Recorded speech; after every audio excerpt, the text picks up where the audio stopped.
What's up, movie lovers? Welcome back to another episode of The Movie Shelf, where I take a movie off the shelf, watch it, and then compare it against all the other movies that are on the shelf. And it's based normally on your suggestions. Today is no different.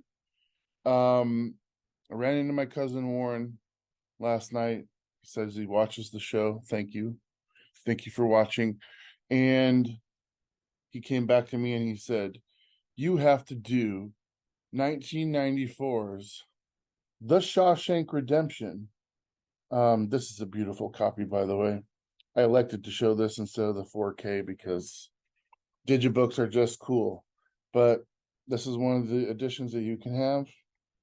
I still believe it's fairly cheap to purchase. I don't really know. I've had this forever and a day. All right, so The Shawshank Redemption it is. This is there's so much to say about this film, so I'm going to try and get it in and make this not be the longest video that I've ever made. So that said, I believe personally this is the greatest film ever to not win an Oscar.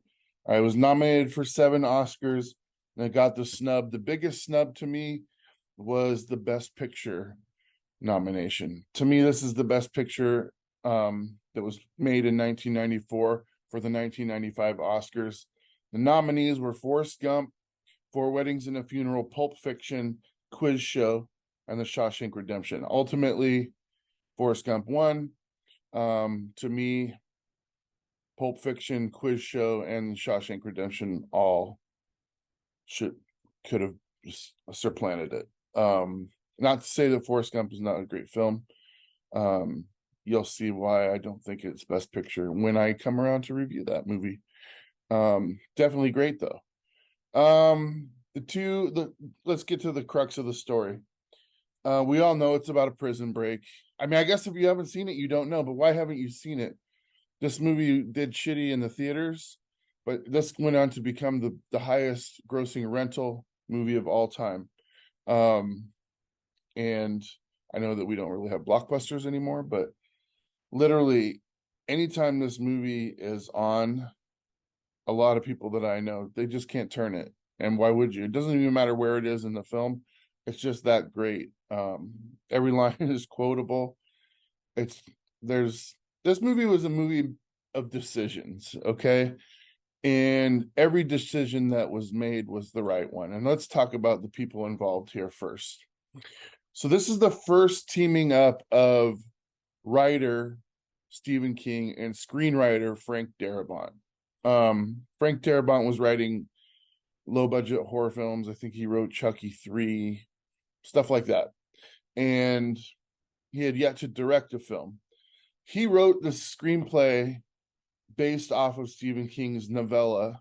Rita Hayworth and the Shawshank Redemption is actually in a book of short stories by Stephen King. And Frank Darabont adapted that screenplay to make it a full-length film. Then we have this buzz all over Hollywood. People looking at the script, trying to figure out who's going to direct it. Now, I'll tell you this in hindsight, since we're, 30 years down the road almost. You've got Frank Darabont paid $5,000 to Stephen King for the rights to adapt Shawshank Redemption. And it's said that Stephen King actually never cashed that check. In fact, years after the film came out and became a success, he actually framed the check and sent it back to Frank Darabont with a note that said, "In case you ever need bail money," which is kind of funny. So people that were reading the script, Charlie Sheen was one of the people that read the script. He loved the script so much that he called up an executive he knew at Castle Rock, and he said, "I'll do this film for fucking scale." Those are his exact words. Scale, if you don't know, is the actor's minimum.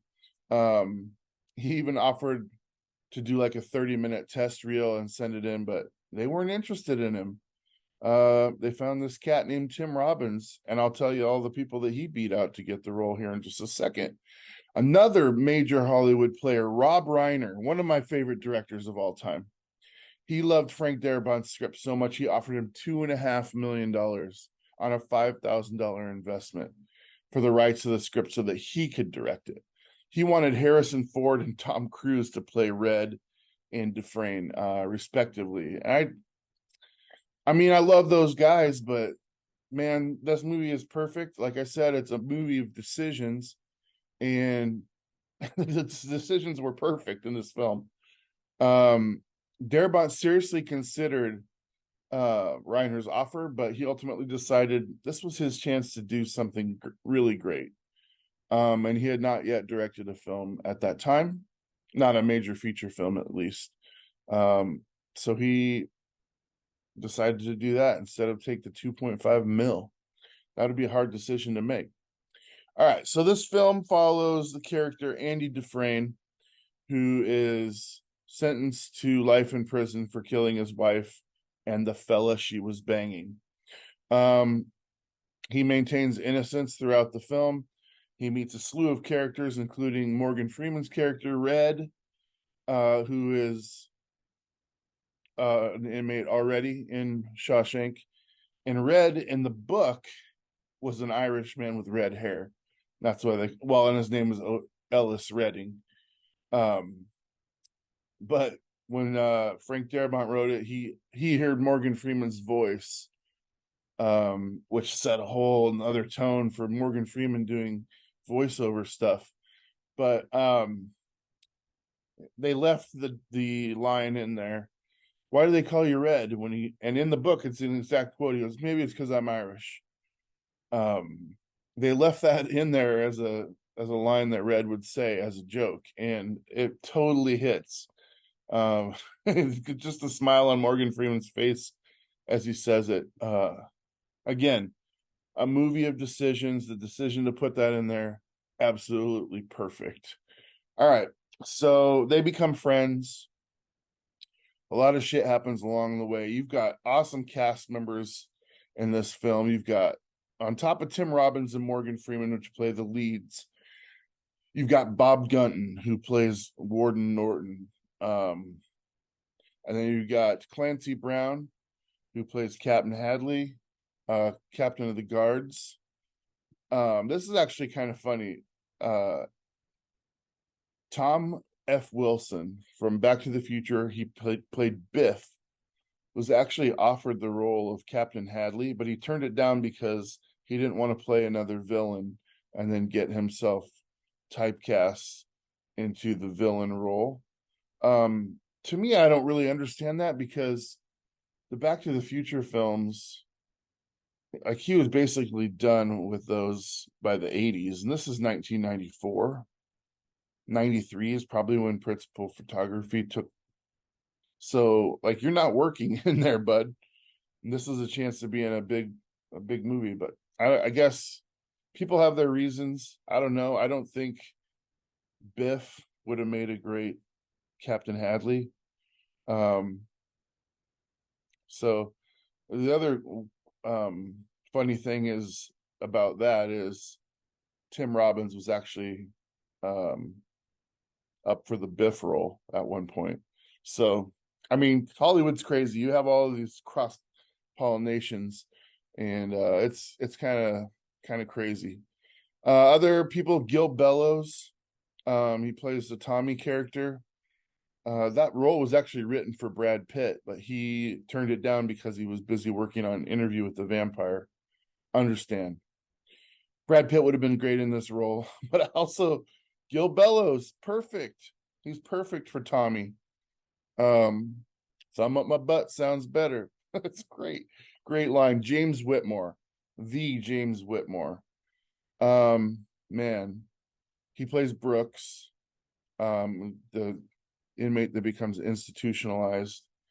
And I don't know, there's some cool stuff that I might talk about, be the institutionalization line later down the film. But here's who could have been Andy Dufresne. We all know Tim Robbins got the role, but Jeff Bridges, Tom Hanks. Tom Hanks turned it down because some movie that nobody's ever heard of called Forrest Gump. Kevin Costner, Tom Cruise, Matthew Broderick, Nicolas Cage, all the players, Charlie Sheen, Johnny Depp.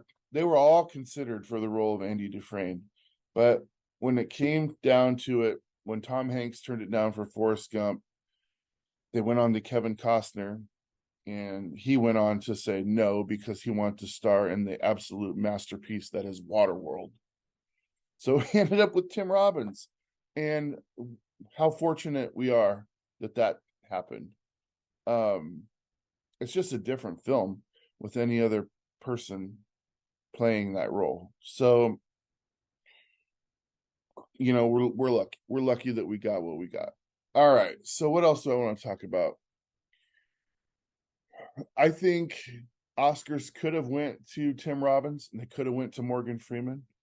Later on, they would both win Best Actor in a supporting role.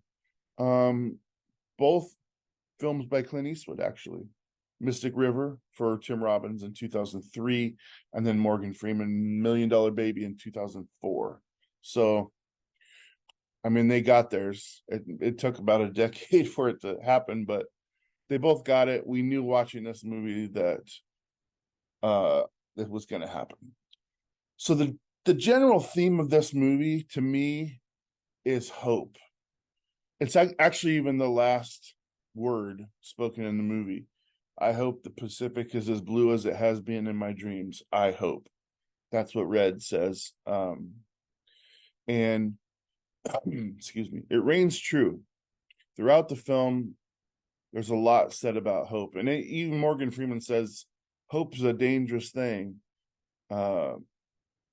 And that happens around the time where Andy gives Red a harmonica and asks him why he stopped playing harmonica. And he said, you know, when I lost hope, basically.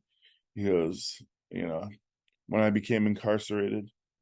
So when he gifts him with the harmonica, Red kind of plays one note and then he's like, puts it away. But near the end of the film, and this is one thing that I noticed that I thought was amazing, amazing tie-in, and I know I'm not wrong here. When Red decides to break his parole and go and find Andy's tree, the minute he finds that tree, if you listen to the score, harmonica comes into the score, and it's just, dude, I'm getting emotional right now thinking about it, because to me that's like all the embodiment of hope and everything that they went through together in those 20 years that Andy was incarcerated with him and they became friends. It all comes to a head right there at that moment, under the oak tree at the end of the rock wall.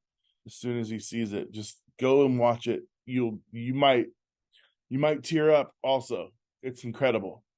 So let's talk about the rock wall. Okay, the rock wall with Red's treasure was built specifically for this film. It was not there. It was not built many years ahead of time. It was built a couple months ahead of time so that the alfalfa could grow over and make it look like it's been there forever and ever and ever. So eventually the wall was sold on eBay. And you're wondering, how do you sell a wall on eBay? Well, one rock at a time, that's how. So I'm sorry if you would love a piece. I missed out on that train too. I would love to have a Shawshank rock wall for my movie shelf, because I have my Here's Johnny. Are you kidding me? I'd love to have a Shawshank rock.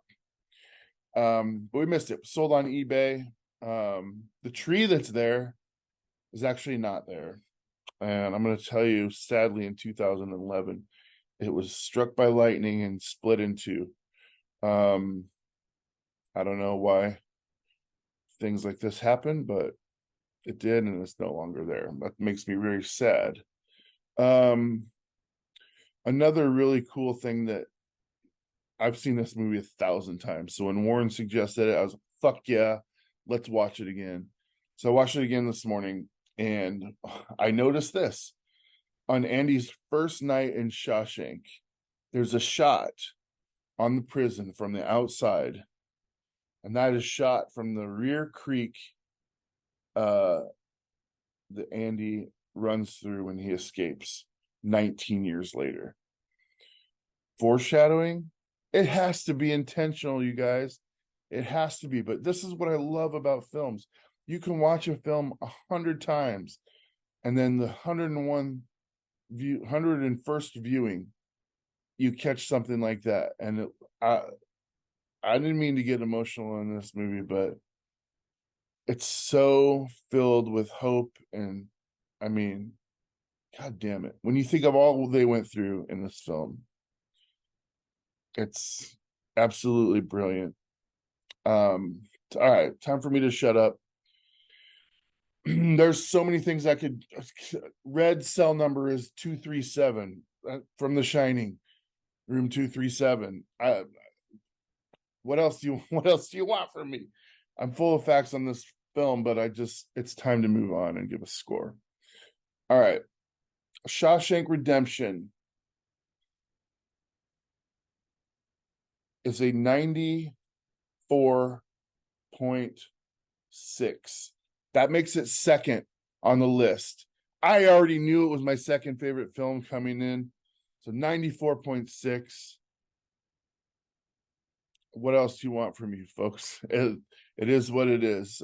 Feel free to argue with me in the comments.